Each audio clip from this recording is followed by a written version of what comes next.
Em seguida, as duas moças que trabalhavam na casa, que foram as primeiras que entram na casa, isso tudo que ele está contando é o que está nos laudos. Então, isso é em depoimento. As meninas contam, né? A Rita e a Olindina, elas contam que elas tentam abrir a porta da casa, lá por trás, que elas dormiam na casa. Uma edícula colada com a sabe, casa. tipo, assim. Que tinha muito antigamente, né? Assim, aqui é o quarto da empregada ali, que ficava ali perto da lavanderia. Aí elas entram, encontram ele ensanguentado no chão, com a camisa rasgada e tudo mais, e saem para procurar um vizinho, né? Não encontram ninguém na rua, entram na casa do vizinho, chamam o vizinho volta, e aí é que vem a polícia, resgata primeiramente, acho que é ele precisa de tratamento médico, ele é internado, fica acho que 4 dias internado, aí descobrem que ela também está ferida, levam ela para internação, aí nisso daí transferem ela para Brasília, ele consegue essa transferência através de um pai, de uma moça que ele conhecia ou trabalhava junto, alguma coisa assim. Ela vai para o Sara Kubitschek, ele continua visitando ela, aí quando ela recebe, ele recebe alta, aí como é que chama lá, o pessoal que vai fazer a perícia, olha que doideira essa parte, isso tá nos autos. A perícia chega logo na sequência, tipo assim, de manhã, né, ele tá internado, ela tá internada, a polícia percebe um escalar na parede vizinha, porque do lado da casa era um terreno baldio, um escalar essa é a parte da Isto É. Olha o que eles escrevem. Até abuso sexual colocaram. E mandaram isso aí pra ONU, cara. Isso nem existe no processo. Nem no processo. E já afirmando que ele deu um tiro nela e eletrocutou. Sendo que o depoimento dela eu tenho fortes indícios que ele tentou me matar eletrocutada. Por quê? Porque quando eu abro o chuveiro, o registro eu tomei um choque. Nós temos, inclusive, o processo. E tem o processo, depois se quiser ir mostrando. Isso. Eu fiquei apavorado que algumas pessoas que me procuraram, Paiva, mas foi um advogado na minha universidade e contou pra mim lá, pra todos os alunos na universidade, que ele colocou ela numa banheira e tentou eletrocutar ela dentro da banheira. Olha o que é ensinado para os alunos na universidade. Mas isso não existe. Conta o que tem no depoimento. O depoimento dela, o escalar, da perícia. Tem o escalar do muro, aí tem o arrombamento da pérgola, que é uma parte de cima, aí tem o arrombamento do carro, na porta do carro e no porta-mala do carro, tem o arrombamento da porta de entrada da casa, tem os produtos do roubo, né? Então eles roubaram uma máquina de escrever, que na época, né, máquina de escrever, enciclopédia, roubaram bebidas, whisky, dinheiro que estava na escrivaninha, pegaram tudo isso e colocaram dentro do carro. Tudo isso a perícia viu, cara. Tudo isso foi constatado pela perícia, o sangue que estava ali, tudo foi constatado pela perícia. E as pessoas falam que isso não existiu, que esse assalto não existiu, né? É muito doido. E aí, quando eu estava contando isso nessa live, que eu chamei o Paiva para falar assim, olha, então você esclarece, porque eu sou um espectador dessa história toda, né? Eu falei, conta o que você estudou. Aí ele conta isso, aí nessa daí aparece o doutor Otacílio. O doutor Otacílio já fez cursos comigo, e aí ele falou, Ricardo, eu vi essa live, e eu achei muito estranho. Eu quero entrar de cabeça, porque eu já fui 10 anos policial, eu conheço o lado de lá, eu tenho mais de, não sei quantos anos como... 21 mais anos. 21 anos como advogado, então eu conheço os dois lados. Criminal é comigo. Deixa eu entrar nesse negócio. Falei, entra. Aí ele foi atrás do processo, foi uma dificuldade absurda para conseguir esse processo de 1.700 páginas. Ele pega esse processo e estuda esse processo. Aí é pior ainda. Olha o que ele encontra no processo. Então, na verdade, essa situação, todo fato, aconteceu o crime, a polícia foi acionada. Então, Marco Antônio, uma coisa que eu me preocupei muito nesse caso, porque, como você fez uma pergunta agora há pouco aí, nós temos que nos colocar à época. Nós vivíamos, em 1983, sob a égide da Constituição de 67, referendada pela emenda 1 de 69.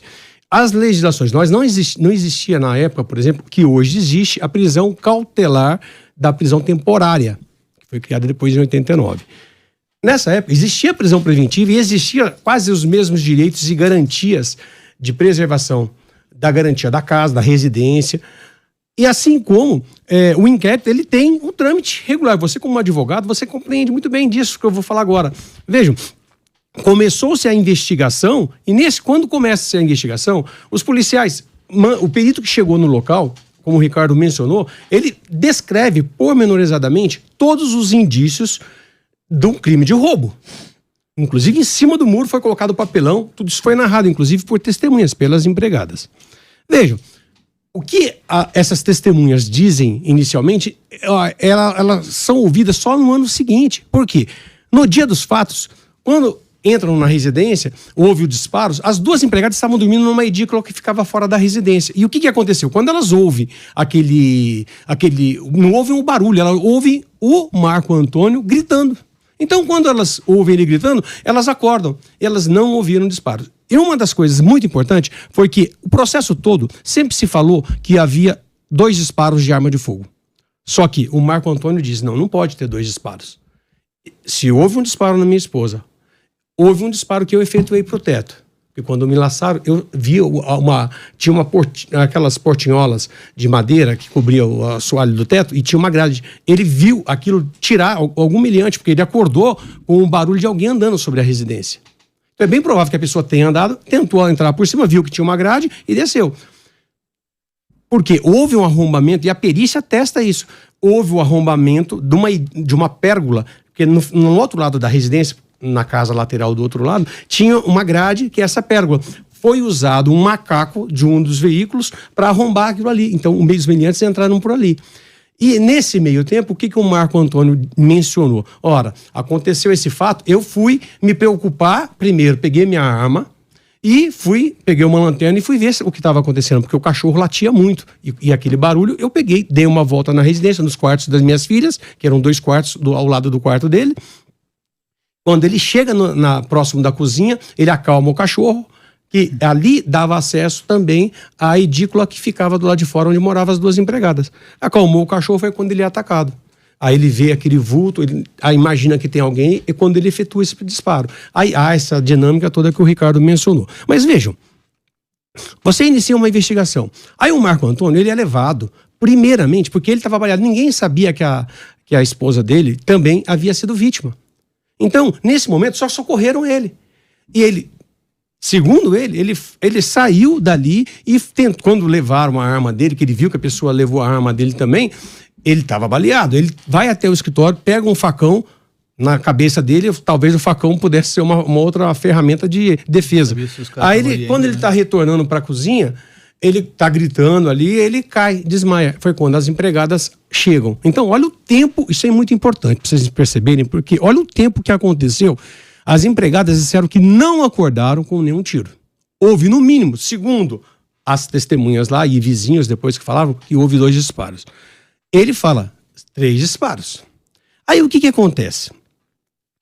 Não daria tempo para que aquelas pessoas estivessem na frente do imóvel, os vizinhos tivessem visto alguém. Porque se fosse partir desse raciocínio, o processo todo ele começou com uma acusação é tão absurda, porque olha que situação. Eles dizem que o Marco Antônio poderia, então, ter manipulado aquela situação. Mas para que ele fizesse, ele teria que ter saído na residência. E se existisse vizinhos ali olhando o tempo todo, alguém viria ele saindo, porque foi achado, olha que absurdo, Marco, foi achado uma cápsula de calibre 20 e uma luva no terreno baldio. Exatamente o calibre. As pedras também ali, tudo. Isso foi apreendido pelo perito quando foi lá no local. Veja, o fato aconteceu do dia 29 para o dia 30, certo? No dia 30, os peritos fizeram a perícia.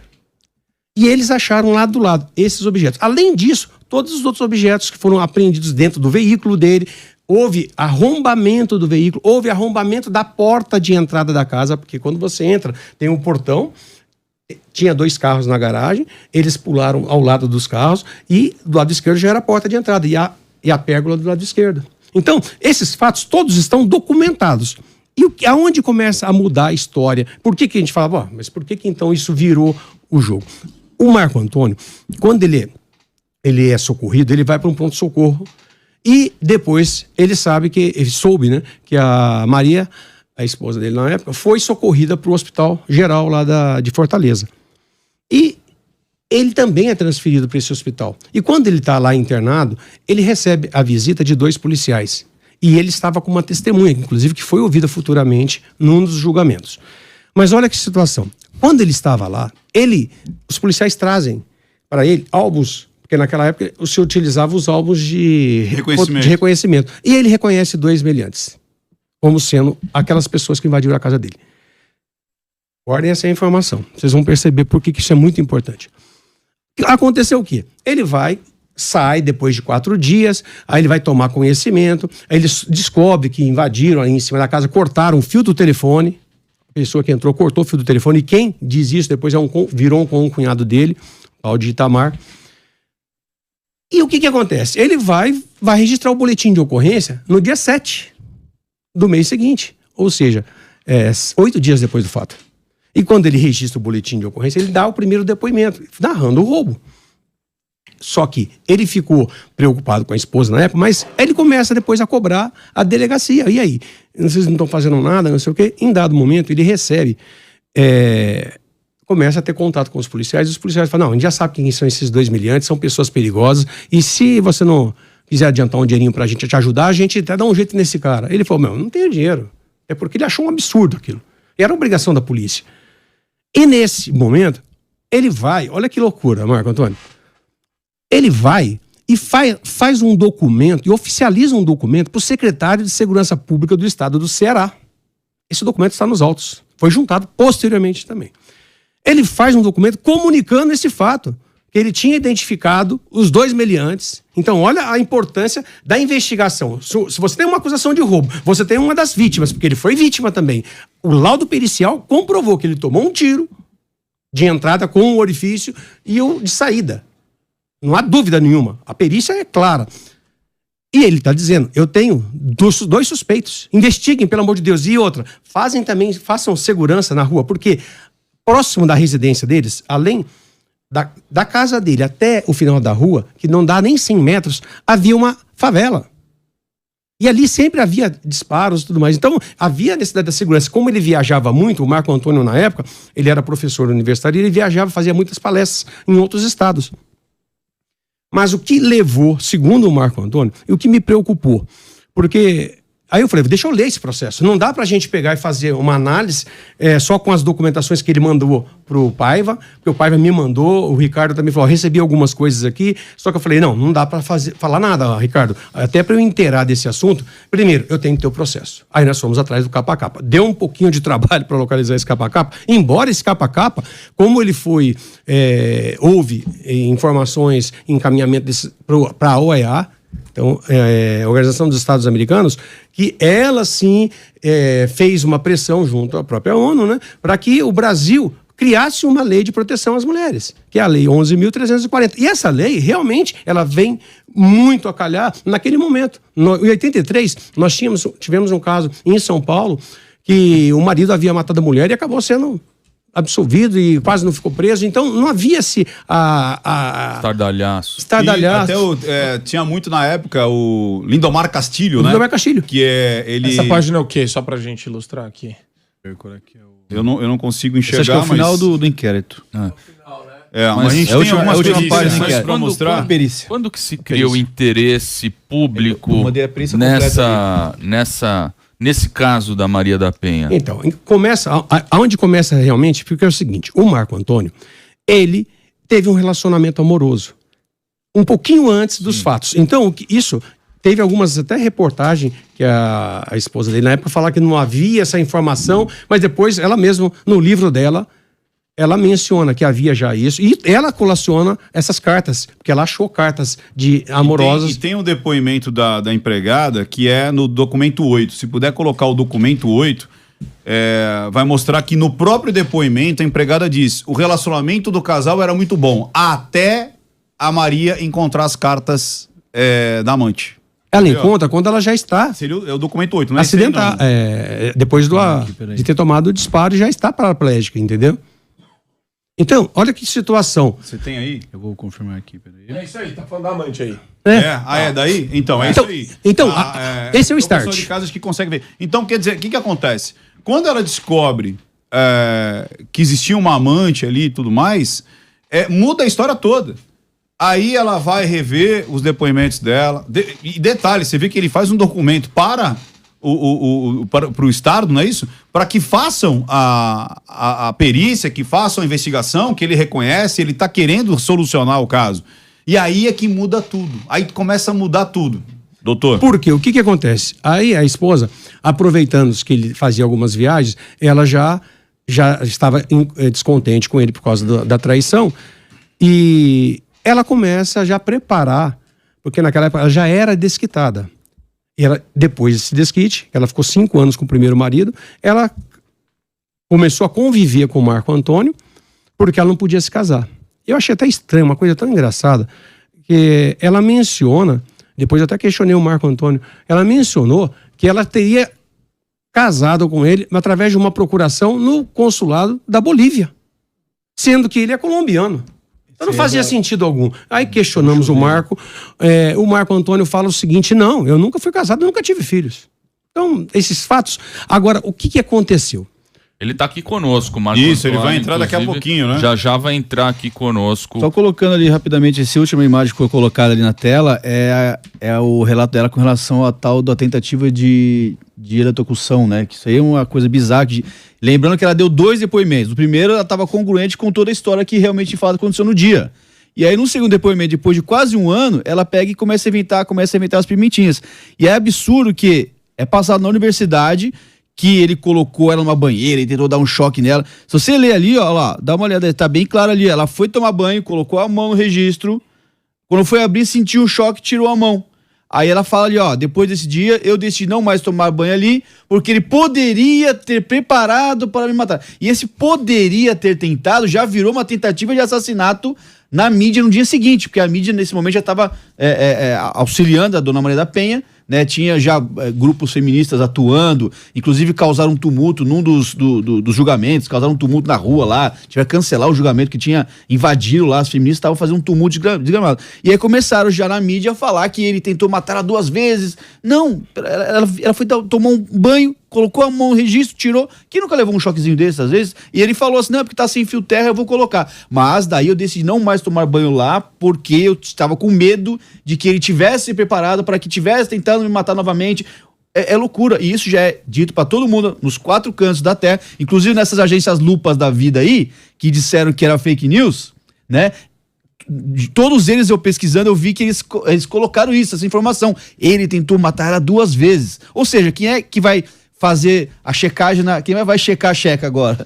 Enfim, quem checa a checa? Só passar a informação aqui pra nossa galera, que é o seguinte, daqui a pouco a gente vai encerrar o Programa Pânico. Pra você que tá acompanhando aí no canal do Programa Pânico, venha pro canal do Mais Um Podcast, que a gente fica aqui exclusivamente para você continuar acompanhando esse caso bem controverso. E olha que interessante, primeira coisa, ela mesmo diz pro Fábio Pochá que o Heredes nunca tinha sido violento fisicamente com ela, mas só com palavras. Era violência psicológica. Então, primeiro falou que não tinha a violência física, que espalhou pra caramba.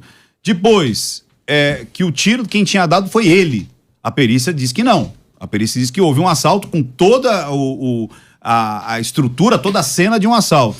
Depois, 2 armas. Essa que é uma pior parte. Pois é. Vamos supor... Não faz sentido. Vamos supor que ele tenha preparado tudo sozinho. Então...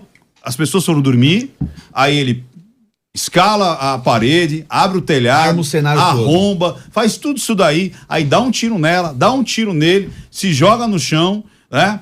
E as pessoas vêm para salvá-los. E aí dizem que ninguém saiu da casa, né? Tem um vigia que ninguém sabe quem que é.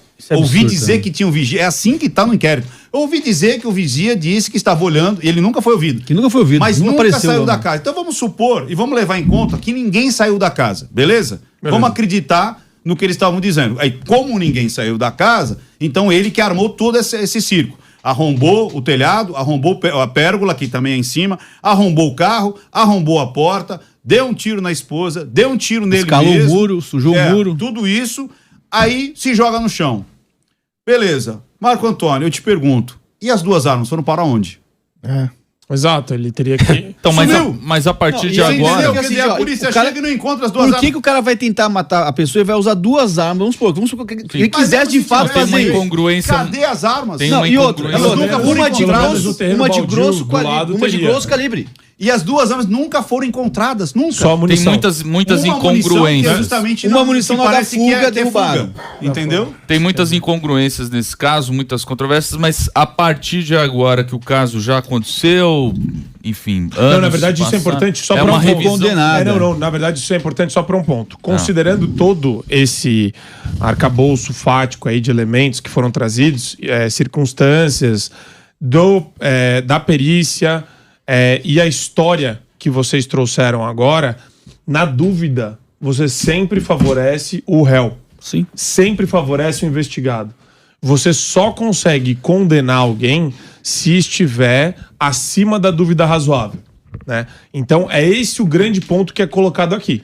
E vale lembrar também o seguinte, que colocam assim, dizem o seguinte, demorou 20 anos para condenar, porque não tinha prova. Porque não existia uma prova contundente que, inclusive no processo onde ele foi condenado, no júri popular, foram 4 votos para condenação e 3 para a absolvição dele. Então deixou muito claro que é o seguinte, existia uma dúvida muito grande, de fato, porque não tinha uma prova cabal contundente. Ela estava dormindo, ela não viu quem atirou e ela disse que, né, ao que ela entende, foi ele. Aí depois disso tenta dizer que todo um passado dele, ele era agressivo, começa a distorcer toda a história, que, inclusive, na entrevista pro Porchat, ela fala isso. Aquele homem que era amável, ela fala isso. Aquele homem que era amável, que era doce, que era um companheiro, se transformou. E ela usa o seguinte argumento, é importante salientar também, que ele teria se transformado na hora que ele conseguiu a cidadania brasileira, que ele é colombiano, e ele já dava aula em várias universidades, ele deu aula na USP aqui em São Paulo. Ele é um cara conceituadíssimo.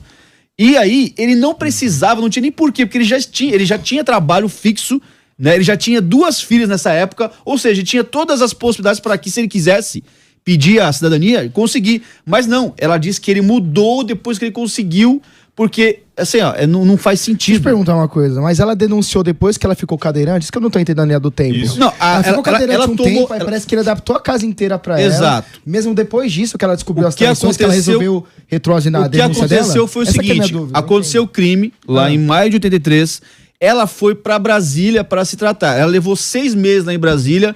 Inclusive, ele mandou ela para o melhor hospital que tinha na época, que cuidava de pessoas com problemas. Sara Kubitschek, em Brasília, é o hospital mais conceituado que tinha na época para cuidar de pessoas com problemas na coluna, né?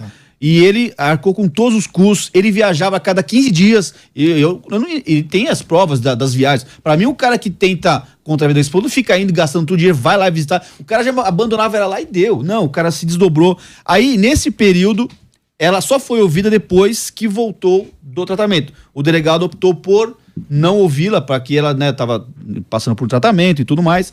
Mas nesse período todo mundo tinha aquela leitura que era adequada, na minha opinião, enfim, aqui já estou fazendo uma análise que houve o assalto, né? E aí, ela volta depois de 6 meses, e aí quando ela volta que ela encontra essa carta. Ele meteu o gaio enquanto ela tava lá. Não, na verdade já é anterior. É anterior, já nas viagens dele, das viagens que ele fazia dando aula, ele fala, eu errei, eu reconheço isso. Só que a pena que eu paguei por um erro como esse é absurda. Inclusive apareceu na tela agora há pouco uma foto dele com 3 crianças, são as 3 filhas dele. Essa é a última foto dele com as filhas, depois disso ele nunca mais viu as filhas.